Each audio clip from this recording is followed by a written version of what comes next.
Everyone recovering from lunch? I see. Still the silent treatment. All right. I am happy to announce our next speaker, Paige Hanson. She's going to have a great talk on the cyber supervillains. Everyone, give a big round of applause for Paige. Thank you so much, and thank you for all your coordination. You're the best. All right, I thought I'd do something fun this year because it's important for us to learn about the cyber threat landscape, understand what's happening and what you can do to help protect your environment and your employees, what you can implement within your organization, but with a twist with the CornCon theme, which is the cyber supervillains, cyber superheroes. So what I want to do today, and what I plan to do, is we are going to compare real-life cyber threats to some of your favorite supervillains. I did have a poll on the app earlier and asked, what's your favorite villain and why? And there was not one favorite villain. Everyone had different villains for different reasons. I did like somebody put Carmen Sandiego, and I don't know if I see her as a villain, but maybe, I don't know. We'll talk about that later. But no, that was a really fun poll, so if you participated in that, thank you. I am Paige Hanson. I am the co-founder of SecureLabs. I come from Phoenix, Arizona. I grew up in Iowa, and so I love being back in the Midwest. Get to see family after this, so I'm thrilled about that.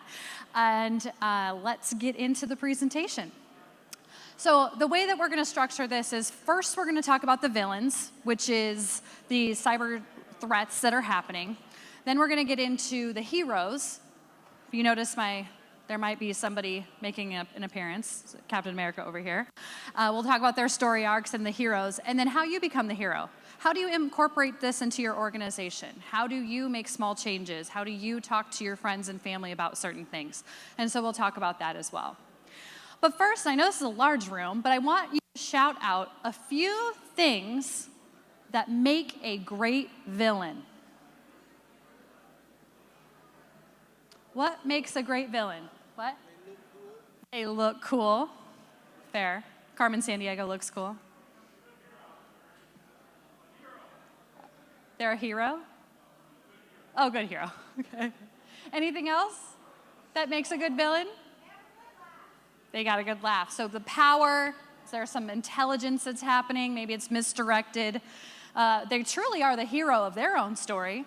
So let's get into the villains. We're going to meet our first villain, one of my favorite villains, actually, Mystique. So Mystique is the master of deception. If you think about the Marvel Universe, Mystique is a shapeshifter. So tell me, what type of crime would she be perfect to commit? Identity theft? Deception? Think about it. She's behind every phishing email, campaign, fake login, spoofed identity. So she makes a really good introduction to talk about some of these. And to do that, I love to show you the scams that I've received. Many of you have probably received these as well. But I think it's really important for you to, with security and awareness, to be aware of the different scams that are out there. So I'm going to show you a couple that I've gotten. So you probably all know that the IRS does not text you. But do the people in your organization know that the IRS does not text them? Your mom and dad, your friends and other family members, do they know that? Maybe not. They'd click on this link. Mystique-type individual would also send a fear-based message saying that Wells Fargo Bank your account is locked out.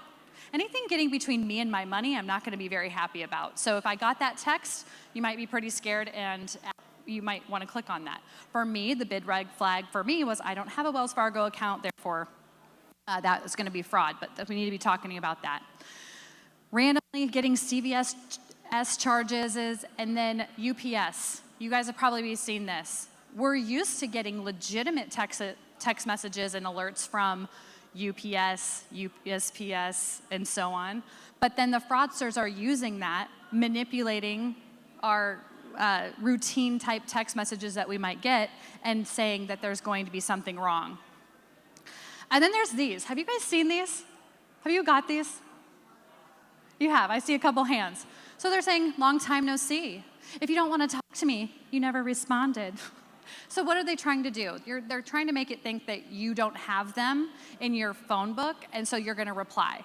But when you reply, you then go into this whole scam. Maybe they're going to build a rapport with you. Then eventually something bad or tragic is going to happen. Then they're going to need money. And before you say, Paige, I would never fall for something like that, does anybody here multitask? Yes. Does anybody do the majority of their email reading on the device like this? Yes. And so it's easy to say right now while you're sitting in these comfy chairs back here, okay, that you wouldn't fall for this. But when you're in real life, or you're off your game because, oh, I don't know, you might be a little sick or frazzled, you might fall for these sort of scams. So many phones lack any type of filtering capability to be able to filter these out. They're getting better, but that's why they're still coming through. I saw a huge increase of coin-based scams. Did you guys see these type of scams? All saying that your Coinbase account has been compromised. Again, there is no such thing. I received all 3 of these. And then there's the lazy criminals. I find this interesting. They group text. Have you guys gotten this? And now they're saying you're the DHHS program grants office, and it's all about how to get your grant and how to get your money. Most of us will be interested in how to get a grant, but it's not going to come in the way of a text message. And it's certainly not going to be a group. HHS is not group texting us, so that's just not true. If you do get one of these, I think it's important not to opt out, because like sometimes you can, if it's a iMessage, you can opt out. That's then also telling the fraudster that you are legit. So just what I do is report junk. And then we go to some more phishing emails. These phishing emails are saying your GameStop account has been locked. I'm seeing a very big uptick in new voicemail scams. Does anybody listen to their voicemails online?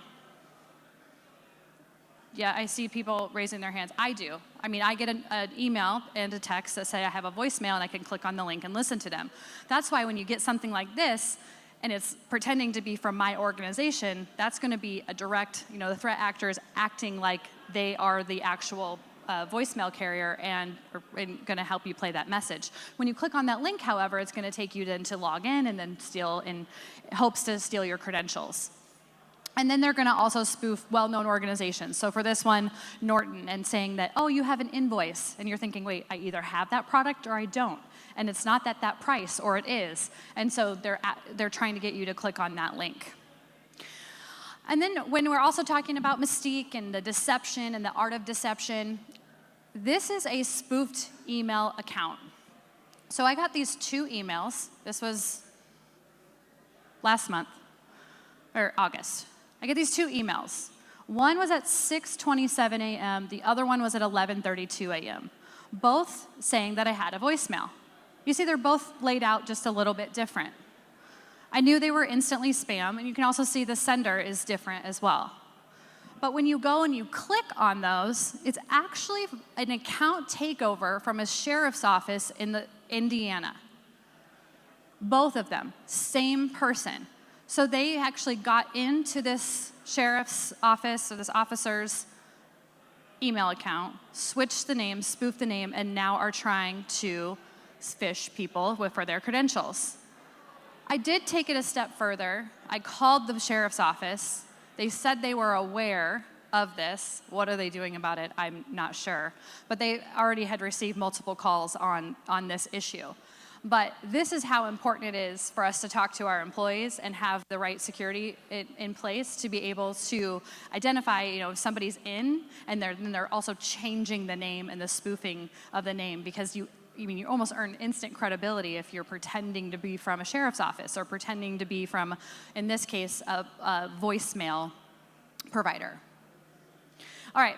I just showed you, darn it. You guys know, you're looking at the screen. All right, so we talked about Mystique and her art of deflection and disguise, and she kind of hides in the background, so she's morphing into people. So next we're gonna talk about Magneto. So Magneto doesn't just blend in. He's actually, we're gonna talk more about ransomware. So he has ransomware, and he's bending organizations against their will. So he's bending them through data encryption and chaos and just messing with their data. And so in the real world, when we talk about Magneto, we're talking about ransomware and getting people to the fear-based messages. There's going to be a big, scattered spider, lockbit, black cat. Those sort of things, they operate just like corporations. They have HR departments, the recruiters, and they have even help desks for their victims. So they're running like a business. And so Magneto would be very proud of these different ransomware. Now, I understand that this is an older example, but this is a perfect example about how ransomware, and Magneto would be so impressed with this. The attackers didn't use some zero-day exploit and super fancy technique to get into the organization. They used LinkedIn. LinkedIn had enough information about the help desk person to sound credible, and then they were able to execute the sort of breach. And that is not brute force, but it's just manipulating behavior, and that is exactly what Magneto does. So let's get into also Magneto-type vulnerabilities, and that's this whole era of this crime-as-a-service era.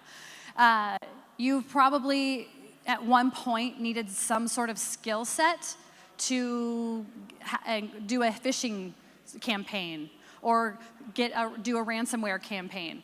But now you can just buy a toolkit online and have almost no skill set at all as the threat actor, and have phishing as a service, malware as a service, ransomware as a service. Now, many people are usually shocked to know that this exists. You might know a little bit, but this is a whole operation. They have help desks. You would buy it just like you would buy something on Amazon, and then they're going to use the open source information to then do their attacks. So that, again, Magneto would be super proud. And then a couple weeks ago, you probably saw this, that infrastructure is also being impacted. So in September, just a couple weeks ago, the New York area, they seized over 300 servers and 100K SIM cards near the UN, just in New York. This would have taken down the entire infrastructure of telecom. And so that's in that area, and who knows how far it would go. So that is really scary to think that is leaking into just everyday things that we're doing. I think people don't realize how far cybersecurity threats can go. Maybe you do in this room, this is your field, but people outside of our cybersecurity field might not realize how they are impacted. So what do we do about it? First thing is you have to build resilience, which we'll talk about in the hero section. Plan for incidents. There is a theme in a lot of these talks that I've been attending over the past couple of days, and that is your incident response plan, building tailored exercises for the people in your organizations. And also, we cannot stop thinking attackers are mysterious geniuses. A lot of them are just using the phishing as a service or the ransomware as a service and so on. So we definitely can't think that. All right, that leads us to our next villain. You're going to see a theme. I'm an X-Men lover. So the theme here is we're going to talk about insider threat. Anybody, can you guess who I might be talking about? X-Men, insider threat. Any guesses? Dark Phoenix. All right. Jean Grey becomes Dark Phoenix. She was good. She turned bad. So we have employees that do the same thing. They might have come to the organization, but then they get disgruntled. Maybe you fired them, but you did not shut off and turn off their credentials. And so this is the sort of thing that we have to be prepared for, and this is why you have policies in place, and you have when somebody leaves, you have the process of when they leave, you turn off all their credentials. But have you also thought of things that might be outside of your environment? Like sometimes marketing teams will have social media accounts. Maybe there'll be other accounts like AI accounts that you weren't aware of. So it's important for you to have an inventory of all the different accounts that there are and all the different access that each employee has, and do a periodic check, because then you get things like Dark Phoenix and the trust, and she goes rogue, and all of a sudden now you have a corrupt employee either leaking data. I'll give you an example. So we worked with a client who the CEO trusted their head of operations way more than they should have. Trusted them to set up their entire environment, all of the mail accounts, and so on, with no oversight from the CEO or anyone else. The call was because the CEO found out that every single email in the company, there was a rule this person set up, that every single email was being sent to her personal account. So she was blind copied. And then the rule was also that you deleted that send out of each person's inbox. So they didn't know what was happening, because the goal of this employee, they wanted to start their own business. And so they were copying everything in this person's existing successful business. So that sort of thing can happen if you don't have controls in place and you have oversight in place. And so making sure you have the right access control is super important. Also, this has been a couple of years. Did you guys see the ex-MBA social media employee? They fired him, but they didn't take away his access to the social media accounts that he managed.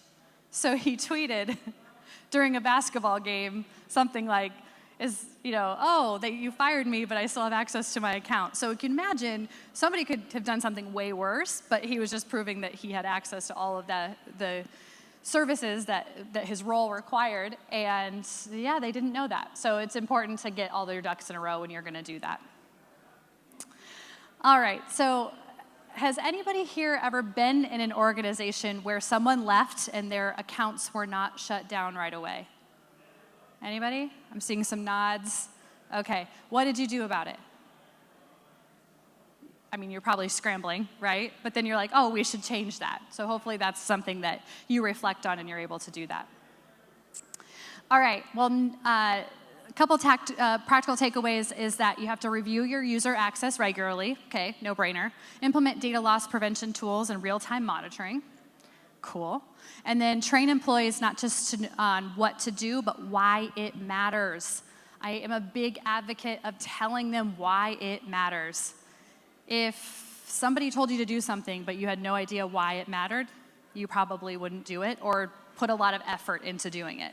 But when you know why it matters to yourself or your organization, you might put more into it. So that's something we can do. All right, so let's move from insider threat to somebody that gives more fear, and this is Scarecrow. So in Gotham, Scarecrow uses toxins to exploit fear. They manipulate the perception and use panic to take over. So in cybersecurity, fear-based attacks work. People move. They do things that they normally wouldn't because of fear. So when a cyber attack hits a hospital, when it hits a power grid or water facility, it doesn't cause just downtime, it causes fear. So let's talk about a few examples. One of those being just last year, I mean, there's so many examples here, is a water treatment plant in Arkansas. Have you guys heard of this one? There's so many, right? There was unauthorized access attempts in a water treatment plant. This caused a shutdown. And while there was not any toxins officially released, it did cause panic. Scarecrow would be very, very proud. But there's the one that did have a bunch of impact, which was the Colonial Pipeline. It's been a few years ago, but this is a perfect example of where a compromised password led to the shutdown. Password. Simple things. So I know that a lot of you might be in the business of the complicated systems and being able to defend your organization, but sometimes the most simplest things, like changing your password, having multiple passwords, not just using one, using a password manager, those sort of things can help protect your organization. And next we have Brainiac. So Scarecrow weaponized fear, and Brainiac weaponizes information. I think you know probably where I'm going here, and it's AI. So weaponizing the amount of information. So in the DC universe, Brainiac doesn't destroy planets with brute force. He collects them, he uses the information, and then he has all the people under his control. So imagine all this information that we're putting out with AI and we're creating, that Brainiac would be very, very super proud. So let me give you an example. Let's use our voice. Deep fakes. So this is just a snapshot of a couple days ago of all the recent articles around voice cloning. Did you know that I can take about 5 to 10 seconds of your voice recording, whether you posted it on social media, maybe you did a webinar, a YouTube video, maybe you're talking on stage at CornCon. I take that video and I can create a clone. If your significant other, your kid called you right now, you all got a call on your phone right now and you see it's from your kid, and they said that they're in danger, every single one of you would probably get up and be running out of this building to go help them, to figure out. And this is exactly the sort of fear Brainiac loves to get into, because you're using your voice and cloning it. Now, you might understand how easy this is, but does everybody else in your organization? So imagine an attacker creates a video of your CEO saying or doing something that is not exactly favorable. And then it also says that they're trying to extort money. They're saying whatever the scenario is. Do your employees know that your CEO would never do that? Do your employees know that the executive team would never ask to buy a gift card?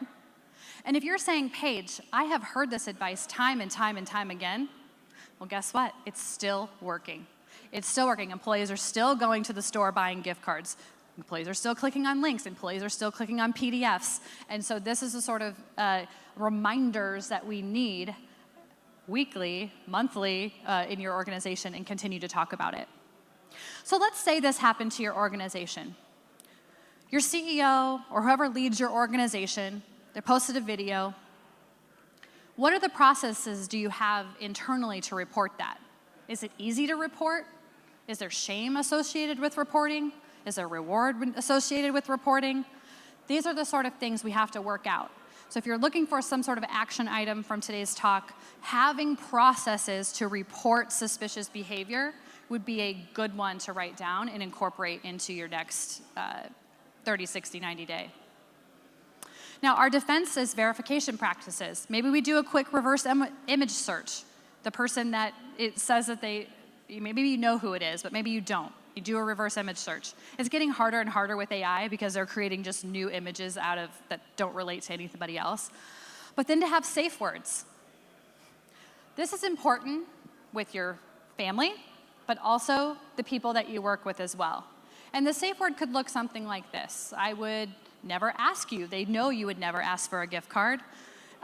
However, if I am asking you something, verify with this word. And if they don't have that word or phrase or can't answer the question, well, then it's probably a scan hang up. How do they do this? I'm going to show you one of the thousands of websites and apps that are out there. One that I like to use is called Voice AI. I uploaded just a video that, or a call that me and my co-founder had, and I said, Paige is so awesome, she's getting a raise, and I sent it to him, but it was not him, but it sounded like him, but it's just so easily to be manipulated. I show you this because not to encourage you to do it with a malicious intent, but to play around with it. Try to clone a voice for educational purpose, asterisk, and work with these tools. You're going to see how easy it is, and then you can see how easy it is to manipulate your organization or your friends and your family. So this leads us to, when it comes to Brainiac, you kind of had the DIY fraud. That's when people are sending these emails that had poor grammar, et cetera. It evolved into the crime of the service area, and now it's more in this AI-enhanced fraud. The AI-enhanced fraud is definitely on the rise. The tailored messages, the They know exactly how you write and sound and where you work, because a lot of it they're pulling from what we produce and we put out there. LinkedIn, our social media accounts, et cetera. So it's pulling all that data from those open source places, and then it's tailoring the message based off of new updates that we've put out there. And so it is important to have those safe words and conversations with your employees. All right, well, now it's time to meet the heroes. And the first one is going to be the defender of duty, Captain America. All right. Now, there are a ton of resources out there, but I am going to talk about some that can help you. Business resource-wise, and I have some asterisks next to CISA, I am an optimistic lady, if you know me. So I thought the whole CISA government shutdown thing would be resolved in these next 10 days, but they were not, but I'm going to keep it up there. CISA can still be a resource, but it's going to be a very limited resource, but they're really great about if you want to do a pen test with them or a instant response plan. They've got templates. Those templates are still out there. They're just not, you might not have the support from the actual CISA rep to be able to implement some of these things. But that's going to be a really great business resource to start with. To report your incident. If you have an incident internally for your business, reporting it to FBI at ic3.gov is a really great place to start. They can also be a resource if they find your case and they decide they need to work it or help you work it, they can do that. USA.gov, I personally love to take anybody to start at USA.gov because they're actually going to ask you questions about your identity theft or cybercrime issue and then take you to the correct resource. Because oftentimes they're either going to take you to the Federal Trade Commission because you have an identity theft issue, or if it's cyber related, they're going to take you to ic3.gov. But it's just a really great one-stop shop, and then victims aren't bounced around, like not knowing where to go. And then it covers frameworks. If you're looking to say, where do we even start? How do we secure our organization? A really good place to start would be the NIST cybersecurity framework, the NIST AI RMF. If you're using AI, it's a really good place to start. And then there's also the Center for Internet Security, the CIS controls, that will be super helpful as well. Next, when we come to, I'm going to give you waves. So you've got the business resources. Then when it comes to resources, there's Batman, okay, the ethical hackers that are in the shadow, and also I'm featuring Deadpool as well. There's Batman, and he doesn't just wait for permission, and these are kind of your ethical hackers. Your pen testing, your vulnerability scanning. These are the sort of things that you want on your side. These ethical hackers will find the bugs, find the holes, expose what's wrong in your organization, and then hopefully help to protect it. I put in Deadpool because not every single helpful person is gonna look the same. Deadpool is sarcastic, he doesn't play by the rules, but he gets results. And so you're gonna have people in your organization that do the same. So that's why I put in Deadpool as well. And then lastly, the Avengers. So the Avengers are the collaboration. That's your team. That's your business. That's all of your business working together. Cybersecurity is just not an IT problem. It's an entire organization's problem. So when you have operations, IT, compliance, leadership, third-party vendors all working together, that's when you can help, really help your organization. So when you have a unified security strategy, a communication plan, all of this, if you're like, yeah, this sounds way too good to be true, work towards it. You can have these things going. I say ongoing security and awareness training, not the one and done. The one and done cybersecurity training, awareness training doesn't really help protect and keep it top of mind for your employees. In order to have a security first culture, you really do have to have periodic updates. Personally, I love subscribing to a number of newsletters, whether it's Stickly on Security, Krebs on Security. I thought CISA at the time had really great resources. There's so many great resources where you don't have to reinvent the wheel, and you can send updates, posters, those sort of things. All of those are available at no charge online. Tabletop exercises. We talked about incident response. These tabletop exercises that are tailored to the people in your organization are super important. Finance should be doing a specific tabletop exercise because the threats that finance has is different than the threats that your marketing team has, and so on. Marketing isn't paying the bills, finance is. So if they're doing an exercise about their invoicing procedures, it's not really going to probably resonate super well, but it will for the finance team. So whether you're using a free resource that helps you develop the incident response, use AI to develop the incident response training, but it does need to be tailored. It certainly helps. And then you can also partner with external security experts. There's plenty, depending on what your need is. Find an expert to collaborate with, and that is certainly going to strengthen your security posture. And then there's a wish list. For me, I wish we could have Wonder Woman's lasso of truth. If we had Wonder Woman's lasso of truth, we probably wouldn't all be standing here and sitting here because everybody would be truthful. I can wish, right? And no, I was not going to wear a Wonder Woman costume. All right, well, here's some actionable steps. We're going to talk about 5 different actionable steps. First one, I've already said it, but just the educate and empower, making sure that security awareness, security-first culture is part of your culture. Executive level team and down, not just for half your organization. You need to update and patch. And so making sure you're enabled, whether it's automatic updates or you have a team on top of that, it is important that you are making sure that those are updated and patched. You have to require MFA for everyone. I love the store Ulta. What girl doesn't? Or guy, whatever.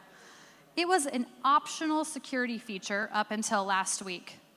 They rolled it out where it's required to use two-factor authentication. More organizations should do this. When you make it optional, people are going to go to the path of least resistance, and they're going to choose convenience versus security. So making it mandatory is going to protect your organization. You also, with Verify, have to adopt a zero trust principles. You can never trust, you always have to verify regardless of the network location. And then also just implement role-based controls. That's certainly going to help. If these simple things, they can stop about 99% of credential-based attacks. Number 4 would be to detect and respond. So you can have, I talked about incident response training, and then just making sure you also do that post-incident review. The review is also helpful. What can we change? What can we incorporate into next time? And then test it again if time allows, making sure that you are filling the holes or the gaps that were identified in that incident review. And lastly, recover and learn. So whether you're aligning with industry standards, so like the NIST frameworks, the CIS controls, et cetera, making sure that you have secure offline backups, et cetera, that's going to help protect your organization that if something happened. All right, with that said, I am going to see what questions you have about the threat landscape, or if you want to dork out and talk about some supervillains and heroes. I mean, talk about. Yes.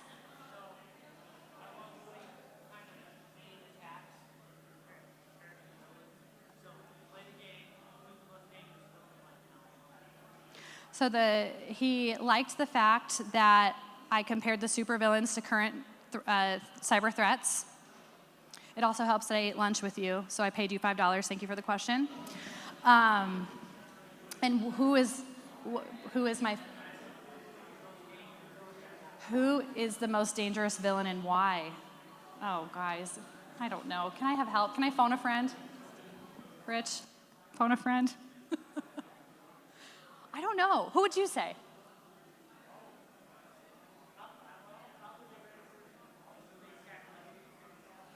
Mystique? Yeah. What was the next one you said? Yeah. Yeah. So my background is in identity theft prevention, being at LifeLock for almost 17 years, and that deception, it's just bad. It's tough, and especially I do a lot of work with the senior community, and so they fall for all these scams, and it's just you look credible, you have the right logo, you have the right script, you're able to pretend like you're somebody, that is pretty scary. So Mystique does scare me. Yeah. What other questions do you have? All right. Well, I'm going to put my contact information up there. I hope you like my little animation. I do have stickers up here, so if you want to come and chat, I'd love to say hello or connect on LinkedIn. I appreciate you being part of the conversation today.